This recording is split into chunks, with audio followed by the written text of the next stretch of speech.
বিয়ে করেছেন, বিয়ের পরে যে অনুভূতিটা একটু আমাদের সাথে শেয়ার করুন। আমি একজন সেলিব্রিটি তাহসান, আমি লুকিয়ে তো রাখবো, যেহেতু আমি বিয়ে করেছি আমি সেটা জানাবো। আমি বিয়ে করেছি, আই এম ভেরি হ্যাপি। একজন সেলিব্রিটি আর আমি একজন সাধারণ মানুষ।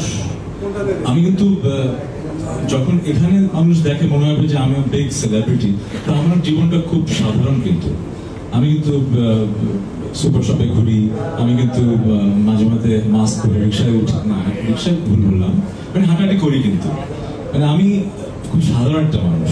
ঠিক আছে, আপনার এই প্রশ্নটা কাকে করছেন?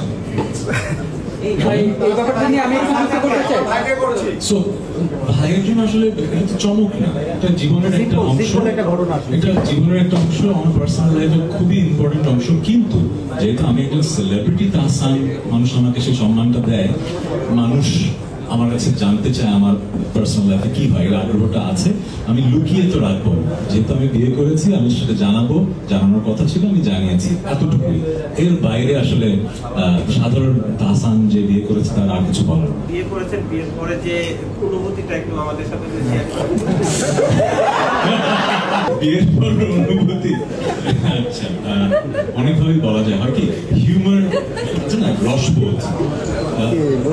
আমাদের দেশের হিউমারের অ্যাকসেপ্টেন্সের ক্যাপাসিটি কিন্তু এক এক রকম। যেমন অনেক দেশে কিন্তু স্ট্যান্ড আপ কমেডি ব্যাপারটা খুব বড়, আমাদের দেশের ইন্ডাস্ট্রিটা বড় না, কারণ আমাদের দেশের রসবোধটা একটু ডিফারেন্ট। আমরা সবকিছুতে রসবোধটা আনতে পারি না, আবার সবার কাছে ঠিকভাবে পৌঁছায় না। এই জন্য এই প্রশ্নের উত্তরটা যেভাবে দিলে আমার মজা লাগতো সেভাবে আমি দিতে পারছি না, কারণ আমার যেটা মনে হয় যে আমরা একটু আমাদের জাতিগতভাবে একটু বেশি জাজমেন্টাল, সবকিছুতে চুলচেরা বিশ্লেষণ করি। আর আমরা যারা একটু পরিচিত হয়ে যাই, আমরা সবসময় মনে হয় একটা স্পটলাইটের নিচে জাজ হচ্ছি। এই জন্য হয়তো এই প্রশ্নের মানে যেরকম উত্তর মজা করে দিতে চাই দিতে পারছি না, বাট অনুভূতিটা খুবই অসাধারণ। আমি বিয়ে করেছি, আই এম ভেরি হ্যাপি, এবং সেলিব্রিটি হিসেবে কোটি মানুষের ভালোবাসা পাচ্ছি, শুভাকাঙ্ক্ষীদের উইশ পাচ্ছি, এটা নিয়ে আমি খুবই হ্যাপি।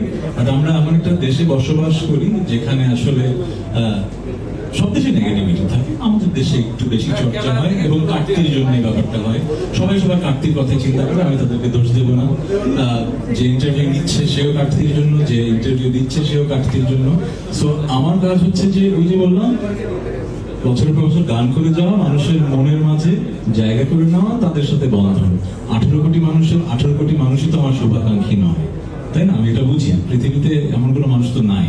সো আমার কথা হচ্ছে, আমি যাদের জন্য গান করি, তাদের জন্য গান করছি, তারা আমার এই সময়টায় খুশি হয়েছে।